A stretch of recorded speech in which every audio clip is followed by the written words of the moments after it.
दोस्तों कल 5 जुलाई 2021 यानी कि अनुदेशक मानदेय 17,000 कोर्ट केस की सुनवाई का दिन था। आप सभी लोग सुबह से ही प्रार्थना कर रहे थे कि आज अनुदेशक मानदेय 17,000 कोर्ट केस की सुनवाई का दिन है और आज अनुदेशकों के हित में कोई ना कोई फैसला जरूर आना चाहिए। सुबह से लेके दोपहर बीत गई, दोपहर के बाद शाम बीत गई और आप सभी लोग यही इंतजार कर रहे थे कि आखिर आज 5 जुलाई 2021 को क्या हुआ। लेकिन मैं यहाँ पर आपको बता दूं और बताने से पहले ये भी बता दूं कि आपको हताश और निराश होने की जरूरत नहीं है, क्योंकि कल यानी कि 5 जुलाई 2021 को अनुदेशक मानदेय 17,000 कोर्ट केस की सुनवाई नहीं हुई। नहीं शब्द सुन के यहाँ पे आपको घबराना नहीं है। ऐसा नहीं है कि अनुदेशक मानदेय 17,000 कोर्ट केस की सुनवाई नहीं होगी। कल किन्हीं कारणों की वजह से अनुदेशक मानदेय 17,000 कोर्ट केस की सुनवाई नहीं हो सकी, मगर ये सुनवाई बहुत ही जल्द होगी और इसमें फैसला भी बहुत जल्द आएगा। आप लोगों ने एक बहुत लंबे समय तक इंतजार किया है, अब आपको हार नहीं माननी है। एंड की लड़ाई है और एंड में आके जो हार जाते हैं वो योद्धा नहीं कहलाते हैं और जो अंत तक अपनी लड़ाई को लड़ते रहते हैं, असली विजय का मजा वही लोग लेते हैं। अब मैं इस वीडियो में आपको वो पोस्ट दिखा देता हूं और वो कारण भी बता देता हूं जिस कारण से अनुदेशक मानदेय 17,000 कोर्ट केस की सुनवाई नहीं हो सकी। तो मैं इस वीडियो में सबसे पहले आपको वो पोस्ट दिखाता हूं जो विधिक टीम के द्वारा की गई है और वहीं से आपको ये भी कंफर्म हो जाएगा कि किन कारणों की वजह से कल अनुदेशक मानदेय 17,000 कोर्ट केस की सुनवाई नहीं हुई। तो देखिए, ये 17,000 कोर्ट केस अपडेट 5 जुलाई 2021। मित्रों, लखनऊ बेंच पर अनुदेशक मानदेय 17,000 रुपए की केस आज 5 जुलाई 2021 को कोर्ट नंबर 1 में 6 फ्रेश केस के बाद लिस्ट में 24 नंबर पर था। फ्रेश केस लिस्ट और लिस्ट की 16 केस लंच से पहले ही सुन लिए गए थे। लंच के बाद अपनी सुनवाई होनी थी, परंतु दूसरी कोर्ट के 13 फ्रेश केस इस बैच में आ जाने से पहले उनकी सुनवाई हुई, जिससे अपनी केस में बहस हेतु समय नहीं बचा। क्योंकि सुनवाई लंबी होनी है, सरकार की तरफ से अधिवक्ता मिश्रा जी ने कोर्ट को अवगत कराया मामला सुप्रीम कोर्ट में है, अतः इसे जल्द सुनवाई हो। कोर्ट ने प्रकरण को संज्ञान में लेते हुए केस को एनसीएल अर्थात अगली कॉज लिस्ट में लगाया है, अतः अगली सुनवाई जल्द होगी। धन्यवाद विदित टीम।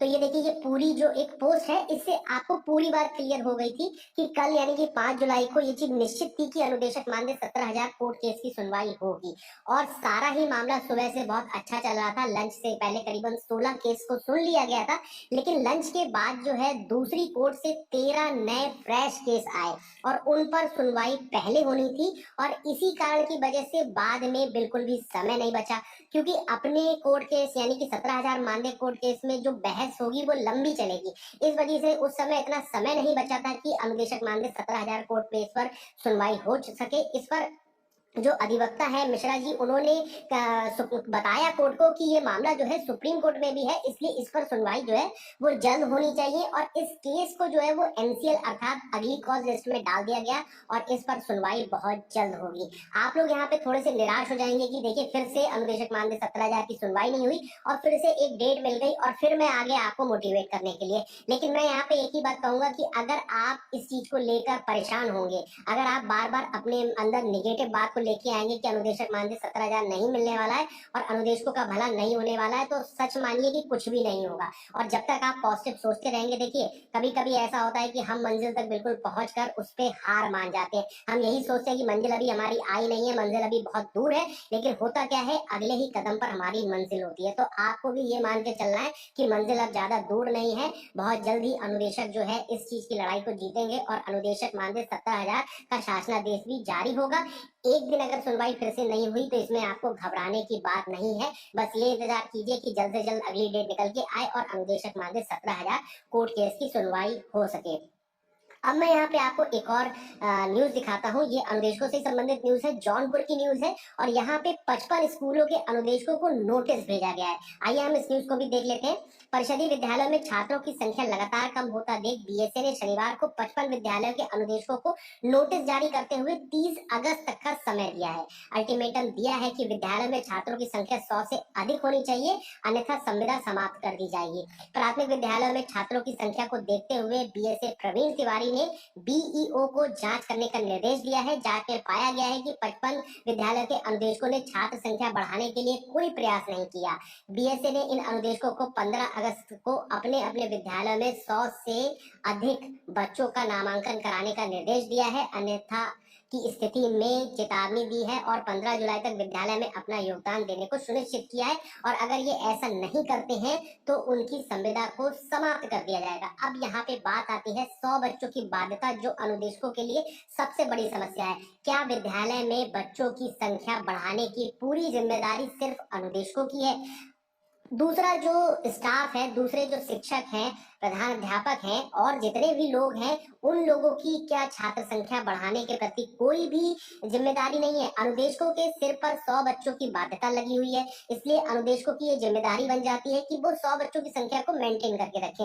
लेकिन दूसरों पे ये बाध्यता नहीं लगी हुई है, उनको कोई नौकरी से नहीं हटा सकता, उनकी संविदा नहीं है और उसे समाप्त भी नहीं किया जा सकता। इसलिए वो लोग फ्री है, चाहे स्कूल में 100 बच्चे हो, 99 हो, 80 हो, 90 हो। मैं आपको सच बताऊं, बहुत से स्कूलों का ये आलम है कि वहां पर अनुदेशक जैसे तैसे करके 100, 105, 110 बच्चे कर लेते हैं, तो वहां पे नामांकन कट करके उनकी संख्या 99, 90, 95 कर दी जाती है, ताकि अनुदेशकों का जो नवीनीकरण है उसको रोक दिया जाए। यानी कि वहां पर अनुदेशकों के साथ भेदभाव किया जाता है। मैं ये किसी उस पर नहीं कर रहा हूँ, बात नहीं कह रहा हूँ, लेकिन ये मैंने खुद ही देखा भी था। कई जगह पर ऐसी चीजें हुई है जिसका पुख्ता प्रूफ तो मैं नहीं दे पाऊंगा, लेकिन फिर भी ये सच की बात है कि ऐसा कई विद्यालयों में हुआ है। तो ऐसे में सिर्फ अनुदेशकों की ये जिम्मेदारी नहीं बनती है कि अनुदेशकों को 100 की संख्या को पूरा करना है, वो भी इस कोरोना काल में, जिसमें कोई भी किसी के घर भी नहीं जा सकता था, जिसमें कोई भी विद्यालय भी नहीं गया।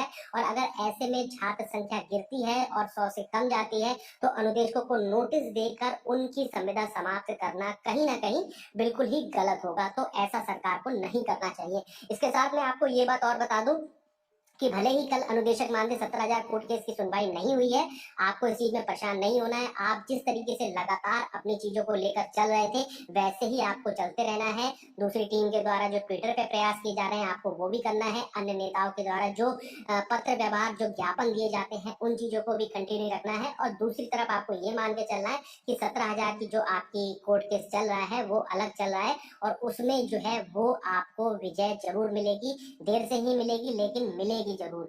और मैं आपको बता दूं कि जो मैंने शुरुआत में लाइन पढ़ी थी वो बिल्कुल सही थी कि जिंदगी जीना इतना आसान नहीं होता और संघर्ष के बिना कोई महान नहीं होता। और जब हम पत्थर पर भी हथौड़े की चोट मारते हैं ना, तभी वो भगवान कहलाता है। तो आप भी ये चीज मान के चलिए कि ये जो जिंदगी का सफर है, ये इतना आसान नहीं है, इसमें बहुत सारे संघर्ष हैं और ये संघर्ष निरंतर चलते रहते हैं। और संघर्ष जो लोग करते हैं उनको विजय का आनंद भी